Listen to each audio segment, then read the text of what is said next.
రాజుల కాలం కాదు, రథము గుర్రం లేవు. అద్దం ముందర నాతో నేను యుద్ధం చేస్తా అంటే గాజుల చేతులు చాపి దగ్గరకొచ్చిన నువ్వు చెంపల్లో చిటికేసి చక్రవర్తిని చేసావే. చిన్నగా చినుకు తుంపరడిగితే కుండ పుతగా తుఫాను తెస్తివే.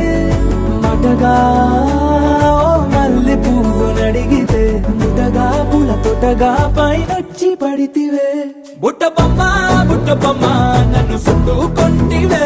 జిందగీకే అడ్డపమ్మై జంట కట్టుకొంటివే. వేలి నిండా నన్ను తీసి పట్టు పెట్టుకొంటివే. కాలి కింది